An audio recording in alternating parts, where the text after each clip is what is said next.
بسم اللہ الرحمن الرحیم۔ السلام علیکم دوستو، امید کرتا ہوں کہ آپ سب خیریت سے ہوں گے۔ کل بدھ کے دن سعودی بادشاہ سلمان بن عبدالعزیز اور جو بائیڈن کے درمیان ٹیلی فون پر بات چیت ہوئی، جس میں بائیڈن نے سعودی عرب کو یقین دلایا کہ وہ آپ کو حوثی باغیوں سے بچانے میں پوری مدد کرے گا۔ دوستو، حوثی باغی کون ہے؟ اکثر ہم نیوز میں سنتے رہتے ہیں۔ یہ اصل میں یمن میں رہتی ایک قبائلی ایک قوم ہے جو شیعہ ہے، زیدی شیعہ ہے۔ یہ یمن کے شمال مغرب میں رہتی ہے یہ قوم، اور تقریباً یمن میں جو ہے وہ کوئی 35% شیعہ آبادی ہے اور 65% سنی آبادی وہاں پہ موجود ہے۔ 2014 میں یمن میں منصور ہادی کی حکومت تھی، جو کہ یمن کے صدر تھے۔ تو جو شیعہ آبادی ہے یمن کی، انہیں شکایات تھی کہ منصور ہادی ہمارے علاقے کو نظر انداز کرتا ہے یا شیعوں کے ساتھ ناانصافی کرتا ہے، جس کے بعد ایک باقاعدہ ایک جنگجوؤں نے حوثی قبائل نے ہتھیار اٹھائے اور مزاحمت شروع کی یمن کی حکومت کے خلاف۔ تو ان حوثی باغیوں کو جو ہے وہ ایران کی مکمل حمایت حاصل رہی، اگرچہ ایران جو ہے وہ آفیشلی اس بات کا انکار کرتا ہے، لیکن بہرحال دوستو ایران حمایت کرتا ہے حوثی باغیوں کی۔ اسی طرح جیسے پاکستان کشمیریوں کی مدد کرتا ہے اور آفیشلی انکار کرتا ہے، اور بھارت جو ہے وہ ہمارے جو علیحدگی پسند تنظیمیں ہیں ان کی مدد کرتا ہے لیکن انکار کرتا ہے۔ تو اسی طرح ایران بھی وہاں پہ حوثی ملیشیا کی مدد کرتا ہے، لیکن آفیشلی وہ اس بات سے انکار کرتا ہے کہ ہم حوثی باغیوں کو اسلحہ دیتے ہیں یا میزائل دیتے ہیں یا ڈرون دیتے ہیں، کیونکہ ابھی حوثی باغیوں کے پاس ڈرون تک آ گئے ہیں۔ تو پچھلے مہینے جنوری میں انہی حوثی باغیوں نے دبئی میں حملہ بھی کیا اور ایک ڈرون کے ذریعے انہوں نے حملہ کیا۔ تو دوستو 2014 میں انہوں نے ایک مسلح تحریک تو پہلے سے شروع کی تھی، لیکن 2014 میں حوثی قبائل نے یمن کے دارالحکومت صنعا پر قبضہ کیا اور منصور ہادی کی حکومت کو ختم کر دیا۔ اس کے بعد سے تقریباً 2015 میں سعودی عرب نے اپنے تقریباً 9 اتحادیوں کے ساتھ مل کر یمن پہ فضائی حملے شروع کیے۔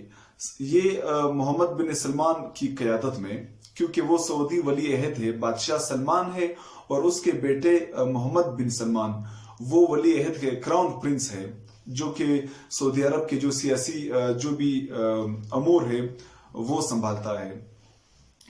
تو دوستو ان سلمان بن عبدالعزیز کی قیادت میں جب سے حملے شروع ہوئے ہیں، تو عالمی رپورٹس کے مطابق اور یونائٹڈ نیشنز کے مطابق یمن میں کافی غلط جگہوں پہ بمباری کی گئی ہے، بہت سے معصوم شہریوں کو نشانہ بنایا گیا ہے، کیونکہ سعودی عرب جو ہے وہ حوثی باغیوں سے جو ہے وہ صنعا، جو ان کا دارالحکومت ہے یمن کا، حوثی باغیوں سے صنعا واپس چھیننا چاہتا ہے اور وہاں پہ پھر سے جو حکومت تھی منصور ہادی کی وہ پھر سے بحال کرنا چاہتا ہے۔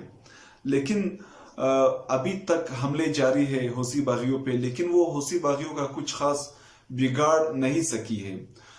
آپ کو یاد ہوگا کہ جب نون لیگ کی حکومت تھی نواز شریف کی، تو سعودی عرب نے پاکستان سے مطالبہ کیا کہ آپ اپنی فوج یمن بھیجے تاکہ ہم حوثی باغیوں کے خلاف کارروائی کر سکیں، لیکن حکومت پاکستان نے ایک دانشمندی کا مظاہرہ کیا اور نواز شریف صاحب یہ فیصلہ پارلیمنٹ میں لے کر آئے تاکہ اس پر بحث ہو سکے کہ کیا ہمیں اپنی فوج یمن بھیجنی چاہیے یا نہیں۔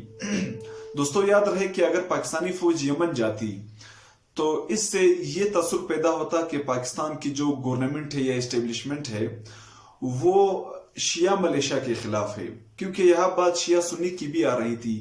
ایران جس حوثی باغیوں کو سپورٹ کر رہا ہے وہ شیعہ ہے، اور سعودی عرب جس اتحاد یا جس رجیم کو یمن میں سپورٹ کر رہا ہے وہ سنی ہے۔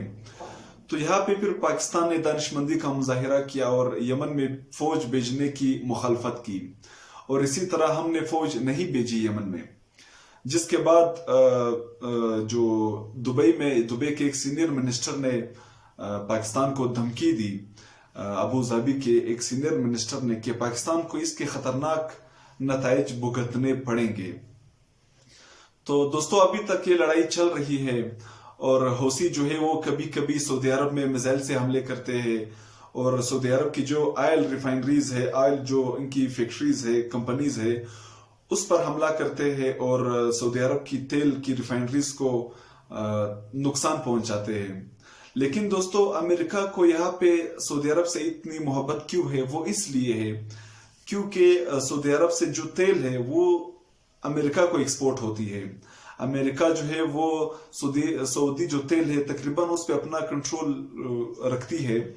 تو اگر امریکہ سعودی عرب کو حوثی حملوں سے نہ بچائے تو ایران جو حوثی باغیوں کو سپورٹ کرتا ہے وہ حوثی باغیوں کی مدد سے ایران سعودی عرب کے تیل پر قبضہ جما کر امریکہ کی طرف جو تیل سپلائی ہوتا ہے وہ روک سکتا ہے وہ سپلائی. اس لیے امریکہ کو نہ سنیوں سے کچھ لینا دینا ہے نہ شیعوں سے کچھ لینا دینا ہے. اسے جہاں پر اپنا فائدہ نظر آئے وہ شیعوں کو بھی سپورٹ کرے گا اور سنیوں کو بھی سپورٹ کرے گا. لیکن مسلمان ملک وہ پھر امریکہ کی سپورٹ کو لے کر پھر شیعہ کے نام پر بھی لڑیں گے اور سنی کے نام پر بھی لڑیں گے. جیسے ہم نے دیکھا کہ صدام حسین کے ساتھ امریکہ کھڑا تھا اور سنی خوش تھے کہ امریکہ سنیوں کے ساتھ ہے. پھر جب وہ صدام حسین کے خلاف ہوا تو شیعہ خوش ہو گئے کہ امریکہ شیعوں کے ساتھ ہے. اب وہ یمن میں جو ہے وہ سعودی عرب کے ساتھ ہے اور اسی طرح شام میں داعش کو بھی سپورٹ کرتا رہا ہے، یعنی سنیوں کو سپورٹ کرتا رہا ہے. جو شیعہ حکومت تھی بشار الاسد کی شام میں.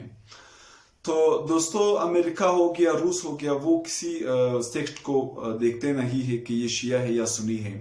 لیکن ہمارے مسلمان جو ہے وہ خوش ہوتے ہیں بیرونی امداد پر کہ اب ہم جیت جائیں گے یا شیعہ جیتیں گے یا سنی جیتیں گے، جس وجہ سے تقریباً پچھلے 30 سالوں سے مسلمان پس رہے ہیں.